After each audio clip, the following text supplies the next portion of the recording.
Selamat pagi anak kami semuanya. Salam jumpa kembali pada pelajaran kita buku tematik tema 3 pembelajaran 4. Ayo kita lihat tentang sikap yang harus kita lakukan dengan hewan-hewan liar. Perburuan liar itu akan membawa dampak yang tidak baik. Nah, dampak tersebut bisa menyebabkan hewan punah dan kerusakan lingkungan. Ayo kita pelajari berikut lebih lanjut. Ayo membaca. Lihat bukumu halaman 70. Harimau masuk desa, warga cemas. Beberapa minggu belakangan ini, warga desa Badu hidup dalam kecemasan.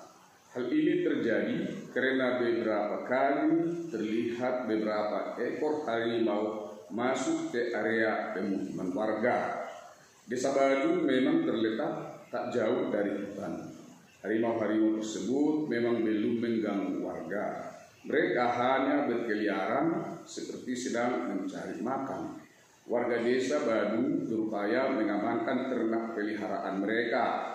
Ketika malam tiba, warga pun bergantian melakukan ronda untuk menjaga agar harimau-harimau tersebut tidak mengganggu. Sesungguhnya, apa yang terjadi pada warga sudah lebih dahulu dirasakan oleh harimau penghuni hutan tersebut. Warga memang sering masuk ke hutan dan melakukan penebangan hutan untuk memperluas ladang kopi mereka. Tentu saja hal ini mengakibatkan habitat hewan hutan semakin sempit. Hak hidup hewan yang terdiri dari hak hidup akan terganggu oleh tingkah warga masyarakat Badu yang menjadikan lahan pertanian hutan yang ada di sekitar mereka.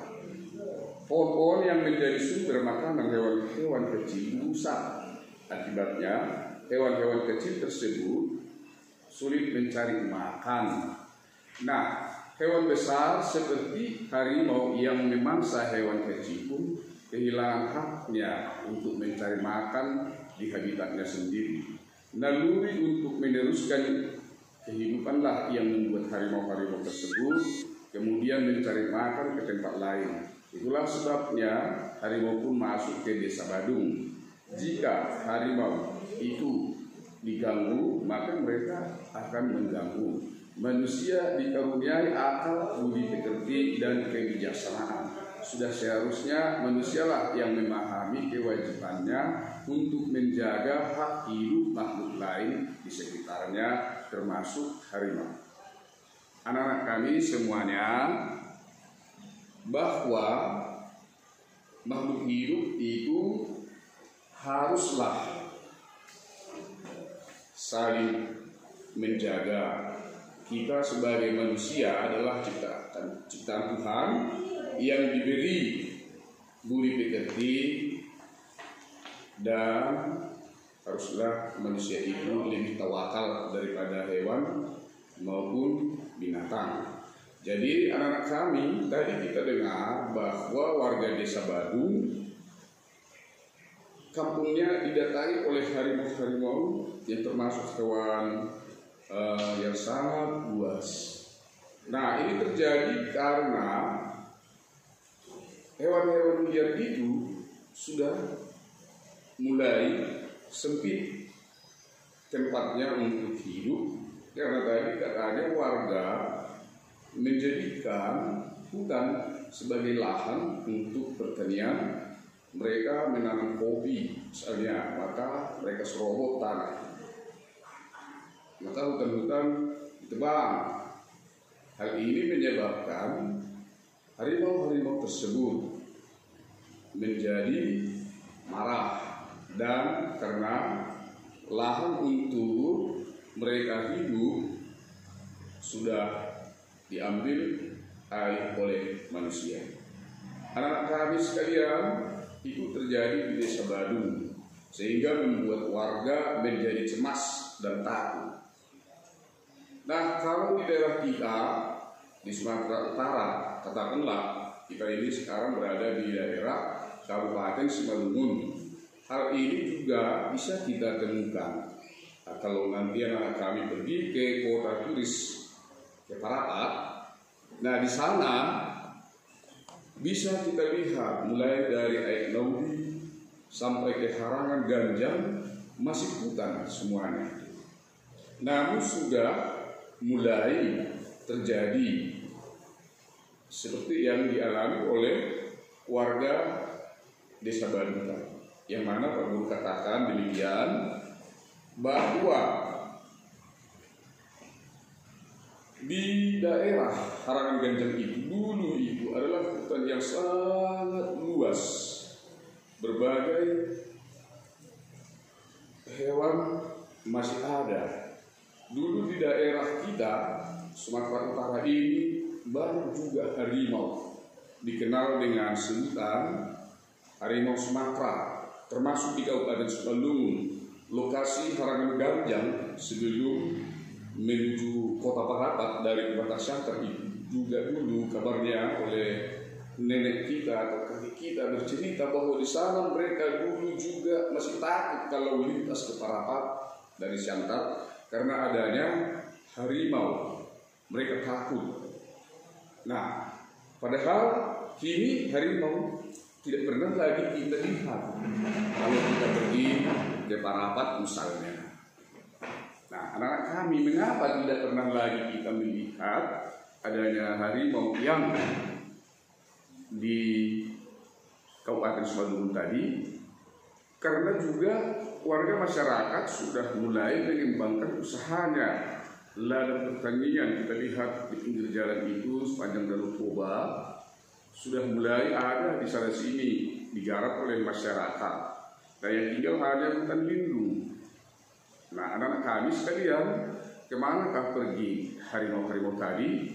Mereka mungkin pada waktu itu juga ada yang memburu hewan-hewan tersebut dan sudah semakin terdesak, habitatnya makin berkurang. Dan akhirnya kita tidak tahu lagi sampai saat ini di Simalungun mungkin tidak ada lagi harimau yang kita sebut hewan yang hidup bebas di hutan-hutan di sekitar Simalungun ini. Tapi mungkin di Sumatera Utara ini masih ada, tetapi sudah langka. Nah, anak kami sekalian, apabila pemburu akan memburu hewan-hewan liar yang ada, apa yang terjadi?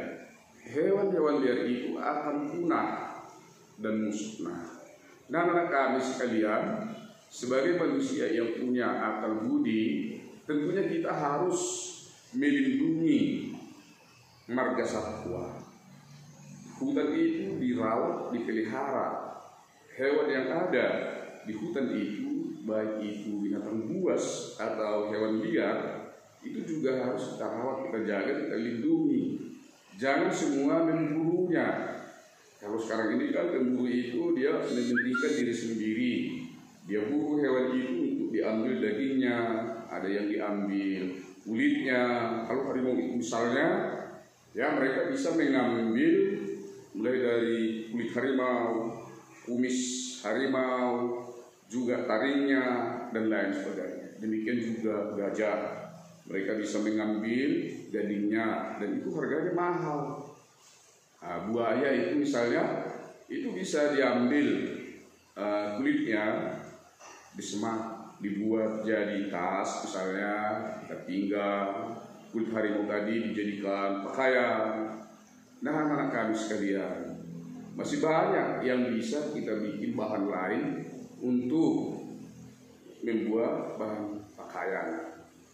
Namun dari bacaan hari ini yang kita dengar dari pelajaran kita, bahwa kita diajak untuk melindungi hewan ataupun makhluk hidup. Sebagai manusia yang mempunyai akal budi dan pikiran, kita harus menghargai bahwa hewan itu juga adalah ciptaan Tuhan yang Maha Pengasih, sama seperti kita manusia. adalah diciptakan Tuhan. Demikian tumbuh-tumbuhan. Nah, sebagai makhluk hidup kita harus saling menghargai juga. Hewan-hewan itu kita pelihara dengan baik. Demikian juga tanaman atau tumbuhan juga dirawat, dipelihara dengan baik. Nah, anak-anak kami sekalian, dari apa yang Pak Guru jelaskan itu, di sini Pak Guru akan memberi tugas untuk kamu kerjakan di rumah, yakni lihat bukumu halaman 71, ini dia.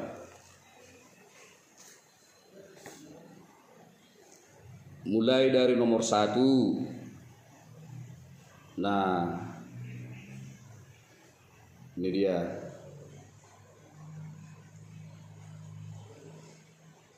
Sampai nomor 9 ya anak-anak kami.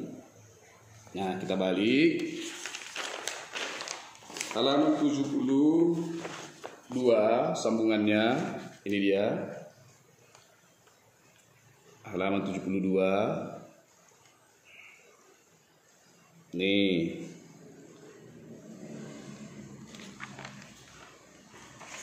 Nah, nomor 1 sampai 9 itu adalah pertanyaan yang jawabannya ada dari bacaan. Sedangkan nomor 10, mari kita lihat. Bapak sudah tuliskan di sini. Ini dia. Dalam bentuk tabel. Nah, anak kami, di dalam tabel ini kita diminta untuk memberi pendapat beserta alasan tentang setujukah kamu dengan alasan tersebut. Alasan apa maksudnya? Bahwa hewan liar dijadikan pakaian. Bagaimana pendapatmu dan berikan alasanmu terhadap pemburu hewan liar. Nah, kemudian berikan juga pendapatmu serta alasanmu tentang kegiatan upacara adat. Nah, upacara adat itu adalah kegiatan rutin dari warga masyarakat, tapi mereka menggunakan hewan liar dalam upacara. Misalnya ada momen nikah, maka maharnya dibuat hewan liar sebagai sesembahan. Misalnya upacara adat tertentu mereka menggunakan hewan liar. Nah, bagaimana pendapatmu atau saranmu tentang hal tersebut? Nah, apakah kamu setuju? Berikanlah alasanmu, jelaskan. Misalnya tadi dikatakan hewan liar dijadikan sebagai pakaian. Pendapat saya, urusannya tidak setuju. Alasan apa? Berikanlah alasan. Misalnya Bapak mengatakan bahwa apabila hewan liar itu yang tinggal sedikit, jumlahnya sudah lengkap, dijadikan bahan pakaian, misalnya kulitnya itu, nanti semua pemburu akan berusaha memburu hewan liar tersebut untuk menjadikan kulitnya sebagai pakaian, karena memang mahal harganya itu. Jadi Pak Guru tadi katakan tidak setuju. Alasannya nanti hewan liar bisa punah. Misalnya masih ada bahan lain yang bisa dijadikan untuk pakaian. Misalnya sutra, itu dari ulat sutra. Dia nanti bisa dikembangkan ataupun bisa dibudidayakan. Bisa ulat sutra itu dibuat menjadi pakaian dan dia tidak punah karena bisa dibudidayakan atau dikembangbiakkan. Nah, jadi kemudian apakah kamu setuju dengan sikap atau perbuatan pemburu yang memburu hewan liar untuk dijadikan pemasukan atau penghasilan yang membiayai hidupnya atau jadi pekerjaannya, katakanlah pendapatmu dan beri alasan. Demikian kegiatan upacara adat tadi. Mereka membuat misalnya upacara adat, tapi harus membuat hewan liar yang bebas di hutan itu untuk sebagai katakanlah sesajen yang dihidangkan dalam acara adat tersebut. Nah, kemudian juga bahwa kalau hewan liar itu dijadikan sebagai komoditas untuk kegunaan yang memperkaya diri sendiri, diburu, dijual, kemudian kulitnya dijadikan pakaian, apakah dampak hal tersebut bagi lingkungan? Berikanlah pendapatmu dan alasanmu. Apakah perbuatan tersebut melanggar hak orang lain? Nah, berikan pendapatmu dan alasanmu. Kemudian dampak bagi orang lain, apa dampaknya? Dampak itu artinya akibat. Bila hewan liar itu dijadikan pakaian, diburu, dijadikan sesajen atau untuk hal lain dalam acara adat. Nah, kemudian selain dari dampak bagi orang lain, tulislah saranmu atas hal ini. Nah, anak-anak kami sekalian, di sini sudah Bapak berikan satu contoh. Nah, pendapat saya tentang hewan liar dijadikan pakaian tidak setuju. Alasan masih ada bahan lain dan seterusnya. Maka kamu isilah kolom-kolom berikut ini seperti yang sudah Bapak jelaskan tadi. Jadi tugas kamu hanya dua, yakni mengerjakan atau menjawab soal pertanyaan nomor 1 sampai 9. Kemudian yang kedua adalah menjawab apa yang kamu beri tentang pendapatmu dan alasanmu apabila hewan liar dijadikan pakaian, selalu diburu dan dijadikan kegiatan upacara adat. Nah, jadi kolom-kolom ini nanti kau isi, buat di buku tugasmu kolom seperti ini. Baru kamu tulislah pendapat dan alasanmu dengan jelas. Karena kami itu dulu, sampai jumpa. Terima kasih.